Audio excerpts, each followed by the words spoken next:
Hello, everyone. Welcome to Covered Bridge on TV8. I'm Kim Fuller, Editor-in-Chief of Covered Bridge Magazine.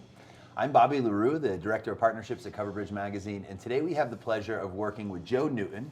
Joe Newton is a lead bartender at Root and Flower, a sister restaurant to Two Arrows. We're going to work today on a couple cocktails and give you guys a little bit of drinking beverages. So, Joe, what is the first cocktail? So the first cocktail we're going to be making today is one of our oldest, most classic cocktails at Root and Flower and Two Arrows. It's Smoking Bird. Lovely. So the Smoking Bird, it's a twist on an old classic because, of course, a lot of our cocktails are, twists on classics. And we actually start with the Jungle Bird, which is an old classic gin cocktail. And then we move on and we actually substitute in tequila and mezcal for this. This is exciting. Great. So the first cocktail we're going to be making today is called the Smoking Bird. It's an old classic Root and Flower cocktail that we've had on the menu for many years. Both Root and Flower and Two Arrows have had it on their menu over the years. And I want to share it with everybody. It's now off the menu at Root and Flower, but you can always come in and ask for it.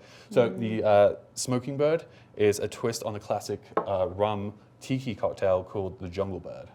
So it uses normally rum, Campari, little lemon and lime, and some pineapple juice. So we're going to be kind of substituting in our favorites, mezcal and tequila.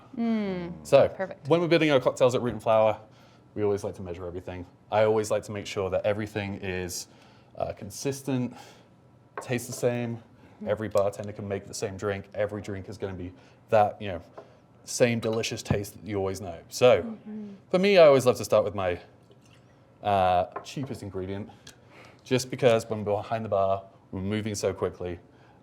If for whatever reason I make a mistake along the way, I can then go back, fix it, correct it, or at the very least, throw out the cheapest ingredient. Wow, that's an interesting So this is way to do it. fresh squeezed lemon juice for our cocktail for the Smoking Bird. And then we have pineapple juice. Now we've experimented with a couple different styles of pineapple juice. We actually made a pineapple shrub at one point, but with the pineapple here, we're just using your fresh Dole store-bought canned stuff. I always find that this is the best of cocktails. So we had 3/4 of an ounce of lemon juice. We're actually going for a full ounce and a half of pineapple because we want that pineapple. It's delicious. It's nice. It gives that acidity to the cocktail. Very bright drink, it sounds like. Bright drink. Yeah. Now, at Root and Flower, we do love Campari, but we actually rather use Contrado. So we were at the distillery a couple years ago. It's up north in Canelli in Italy, and it's absolutely gorgeous. I think that's one unique thing about Root and Flower. You guys actually travel, right, to learn about some of these liquors that you're using in your beverages. Exactly. So we always like to do our staff trips. We do a staff trip once every 6 months. So last spring we were in Oaxaca, which was absolutely amazing, beautiful. We were able to experience, the agave plantations. So mezcal is very near and dear to our hearts here. So with this, this is why we love this drink. It has mezcal in it. We were able to actually meet some of the mezcaleros who make this mezcal. So we have that kind of personal touch, that personal connection to these guys. How much are you pouring with the Contrado and the mezcal? So with the Contrado, we're doing about 3/4 of an ounce. Okay. So I like to measure everything, but the joys of cocktails is that you can always adjust it. So at Root and Flower, we like to come up with new cocktails. And we like to Mr. Potato Head on cocktails. So Mr. Potato Heading is the idea where we take one ingredient and substitute it for another. So this is the perfect example. So we are Mr. Potato Heading the rum in the original Jungle Bird for tequila and mezcal. Now, we like to blend, so we're doing an ounce each of mezcal and tequila straight into our small shaker tin. Nice. And so we like to blend the mezcal and tequila. Tequila itself is fantastic and provides that delicious body to the cocktail. With the mezcal though, we want that smokiness. But together, they provide just the perfect blend of the spirits that we need. So that's where you get the Smoking Bird. Exactly. Rather than Jungle Bird. Exactly. All the right, Smoking all Bird right, comes following. from that mezcal, and it's awesome. amazing. So Okay, so with- there's 5 things in there so far. we have everything ready to go in Yeah. our shaker tin. I always like to grab my big tin. Now, at Root and Flower, we do a lot of cocktail classes. Yeah, Root and Flower is in Vail Village, as is Two Arrows. And how often are these cocktail classes generally? So our cocktail classes, we always you're always welcome to book cocktail classes with Root and Flower. So myself or Jeremy will often take the cocktail classes. We also have wine classes and spirits classes. Super So you can come in, you get to taste through different spirits, taste through different cocktails, and then I'll actually show you all the kind of the bartender workings of what we do for cocktails, how we make cocktails, and how you can make them at home. I love it. So like I said, here we have everything built. I always like to add my ice to the small tin, and then you pour one into the other, give it a little tap, and as you see, that always seals itself. Wow. We like to use these Boston shakers.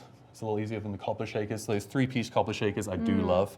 They look beautiful on the back bar, but they're a little bit more problematic when you're working behind the bar. Okay. Understandable. It's going to get loud. Yeah. Okay. Let's hear it. All right, so we're just going to shake, and you want to shake these cocktails, you want to shake them awake and not rock them to sleep. So, Okay. Get the elbows into it. All right. So I think I'm going to try to talk while Joe's shaking his drink. What's really cool about Root and Flower that I've noticed is it's like an education.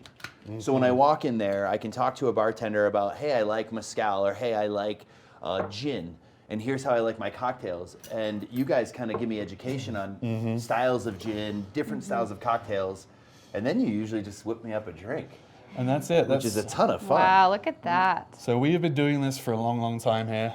And so I've been with Root and Flower for 6 years now.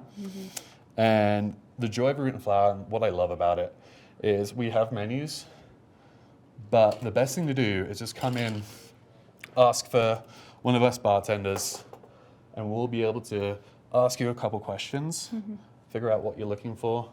They might not be, direct questions about cocktails. And we'll come up with something unique, personalized for you. And you guys do that for wine too, right? We do. That's awesome. So we started life off as a wine bar. So we had, back in the day, 15 different glass pours. But of course, with cocktails becoming so popular nowadays, we were able to move into that space a little bit more. Yeah. And we've just kind of grown our cocktail program. And we've been able to make delicious drinks, That's just beautiful. So you such as this. fill it with ice to the top. I always like to pour my drinks without the ice first and then top up the ice. Okay. Because when we're in a busy bar, I'll be pouring, if you pour the ice in first, the amount of times I've actually accidentally spilled the drink, it's bounced off the ice. That's why I do it. That's a very different kind of interesting things of doing bartending techniques. Yeah, I noticed when you were making the drink, I used to pour it over the ice. But actually, you guys educated me on that. When you're making the cocktail, when you're building it, you don't put it on ice. No. You wait, right? Is there a reason behind that? Yeah, so we are always building our cocktails dry, just because if you have to walk away at any point and you're halfway through building that cocktail, if you've already started putting ice on it, it's going to start melting. You're going to lose that consistency. You're going to lose that. You're almost going to add too much dilution to the cocktail. I see. Okay, that makes total sense. And So- I'm sure with the warm alcohol too and the cold ice, Exactly. you melt it. Yeah. Exactly. So we're always building dry, and even with that, I can let that sit without ice, and then when it's ready to serve, I can add the ice, slide it across the bar. That's just beautiful. What is that garnish, And then- Joe? So we like to use our dehydrated fruits here. Of course, it's a very trendy classic thing now with modern day bartenders and cocktail bars. Everyone's using dehydrated fruit. This is like almost an attempt to reduce waste. So I've been bartending now for 12 years. And when I first started, we'd be cutting something like 2 quarts worth of fresh lemons and limes every day. And if we weren't busy, we'd have to throw them out every day. Right. So this is just a better way of preserving those citrus fruits, allowing the drink to have something pretty to look at. And the final touch, I always like, is aromatic sprays. And this is almost recreating what the citrus would do.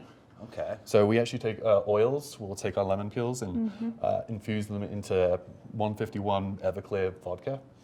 And you can then just spray with this. What It's almost like a perfume. Oh, that's delicious. Oh, it is. So it's like an Lovely. orange. Lovely. Smells This like one's fresh. orange. Wow. So this will be shelf stable forever. That's so great. It's amazing. And adds that just extra pop of the drink. I always believe every cocktail should have a the visual component, the aromatic component, and the obviously the taste component. Well, yeah, definitely go see Joe, a lead bartender at Root and Flower, and he has cocktail classes. Root and Flower also has wine classes, spirit classes, sister bar and coffee house, Two Arrows, pretty much a little bit across Vail Village is a great place to find other wonderful cocktails. So Joe, thank you so much for coming today. Thank you guys. It's great having Thank you. you. Good to be here. Yeah, and thank you everyone for watching Covered Bridge on TV8.